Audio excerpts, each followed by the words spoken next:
કલ્પૂસ home ટેસ્ટમાં તમારું સ્વાગત છે। આજે આપણે બનાવશું સરસ એવા પરાઠા। તેના માટે કસ્તુરી મેથી, મરચું, મીઠું અને જીરું મેં લઈ લીધું છે। પછી આપણે એક સરસ એવી આ રીતે લુઓ લઈ લઈશું અને તેમાંથી સરસ એવી આપણે ઉપરથી થોડો લોટ ભભરાવીને સરસ એવી એક રોટલી વણીને રેડી કરી લઈશું। તમારી પાસે લોટ બાંધેલો હોય તો તમે આ રીતે સરસ એવા ઝટપટ પરાઠા બનાવીને રેડી કરી શકો છો।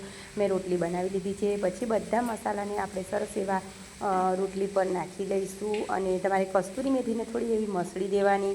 આ રીતે થોડું હાથથી મસળી દેવાના મસાલાને। પછી ઉપરથી એક નાની ચમચી જેવું આપણે તેલ પાડી દઈશું। આ રીતે નાની ચમચી એક તેલ પાડી દીધા પછી તમારે સરસ એવા આ રીતે મસાલાને હાથની મદદથી સરસ એવા મિક્સ કરી દેવાના અને મિક્સ કરીને પરાઠા પર તમારે સરસ એવું તેને ફેલાવી દેવાનું અને આ રીતે એક લેયર ફોલ્ડ કરતા જઈને તમારે આખું પરાઠું સરસ એવું ફોલ્ડ કરી દેવાનું। તમે જોઈ શકો છો મેં એક પટ્ટી વાળી લીધી છે, તે ઉંચકીને આ રીતે ઉપર નીચે આપણે જઈને સરસ એવું પરાઠાને રોલ કરી દઈશું।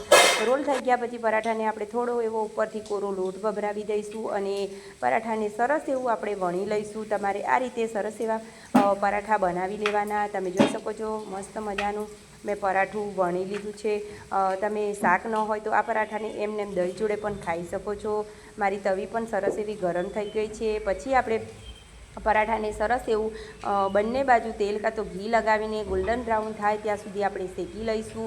મેં તેલ પાડી લીધું છે અને સરસ એવું આપણે બંને બાજુ મેં ગોલ્ડન બ્રાઉન પરાઠાને શેકીને રેડી કરી લીધું છે। તમે જોઈ શકો છો મારું મસ્ત મજાનું બંને બાજુ શેકાઈને પરાઠું રેડી થઈ ગયું છે।